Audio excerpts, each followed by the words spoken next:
ನಮಸ್ಕಾರ ವೀಕ್ಷಕರೇ, ಕೆಎಂಎಂ ಕನ್ನಡ ವಿಶೇಷ ಸುದ್ದಿಗೆ ಸ್ವಾಗತ.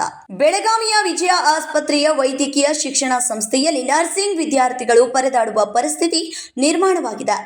ಇಂಡಿಯನ್ ನರ್ಸಿಂಗ್ ಕೌನ್ಸಿಲ್ ರಿಜಿಸ್ಟರ್ ಇಲ್ಲ ಎಂದು ಆರೋಪಿಸಿ ವಿದ್ಯಾರ್ಥಿಗಳು ಪ್ರತಿಭಟನೆ ನಡೆಸಿದ ಹಿನ್ನೆಲೆಯಲ್ಲಿ ನಿಮಗೆ ಯಾವುದೇ ತೊಂದರೆ ಆಗೋದಿಲ್ಲ ಎನ್ನುವ ಸುಳ್ಳು ಭರವಸೆ ನೀಡಿ ಪ್ರತಿಭಟನೆ ಹತ್ತಿಕ್ಕಿದ್ದಾರೆ ಎನ್ನುವ ಆರೋಪ ಕೇಳಿ ಬಂದಿದೆ.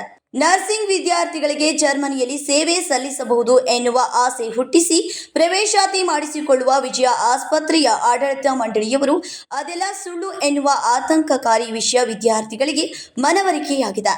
ವಿಜಯ ಆಸ್ಪತ್ರೆಯ ಕಾಲೇಜಿನ ವಿಷಯ ತಿಳಿದ ತಕ್ಷಣವೇ ಸುಮಾರು 470 ನರ್ಸಿಂಗ್ ವಿದ್ಯಾರ್ಥಿಗಳು ಎಲ್ಸಿ ತೆಗೆದುಕೊಂಡು ಹೊರಗೆ ಹೋಗಿದ್ದಾರೆ. ಸರಿಯಾದ ಶಿಕ್ಷಣ ವ್ಯವಸ್ಥೆ ಇಲ್ಲ, ನುರಿತ ಶಿಕ್ಷಕರು ಇಲ್ಲ. ಅಲ್ಲದೆ ಆಸ್ಪತ್ರೆಯಲ್ಲಿ ಕಾರ್ಯನಿರ್ವಹಿಸುವ ಸಿಬ್ಬಂದಿಗಳೇ ನರ್ಸಿಂಗ್ ವಿದ್ಯಾರ್ಥಿಗಳಿಗೆ ಪಾಠ ಮಾಡುತ್ತಿರುವುದಕ್ಕೆ ನರ್ಸಿಂಗ್ ವಿದ್ಯಾರ್ಥಿಗಳು ಆಕ್ರೋಶ ವ್ಯಕ್ತಪಡಿಸಿದ್ರು.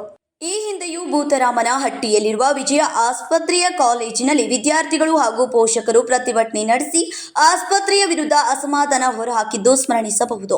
ಸರ್ಕಾರದ ನಿಯಮದ ಪ್ರಕಾರ 50 ನರ್ಸಿಂಗ್ ವಿದ್ಯಾರ್ಥಿಗಳಿಗೆ ಮಾತ್ರ ಪ್ರವೇಶ ಕಲ್ಪಿಸಬೇಕು ಎಂಬ ನಿಯಮ ಇದ್ರೂ ಸರ್ಕಾರದ ಆದೇಶ ಗಾಳಿಗೆ ತೂರಿ 80ಕ್ಕೂ ಅಧಿಕ ನರ್ಸಿಂಗ್ ವಿದ್ಯಾರ್ಥಿಗಳ ಪ್ರವೇಶ ಮಾಡಿಸಿಕೊಂಡಿದ್ದಾರೆ ಎಂಬ ಆರೋಪವು ವಿಜಯ ಆಸ್ಪತ್ರೆಯ ಮೇಲೆ ಬಂದಿದೆ. ವೈದ್ಯಕೀಯ ಇಲಾಖೆ ಇವರ ಮೇಲೆ ತನಿಖೆ ನಡೆಸಬೇಕು ಎಂಬುದು ನರ್ಸಿಂಗ್ ವಿದ್ಯಾರ್ಥಿಗಳದ್ದಾಗಿದೆ.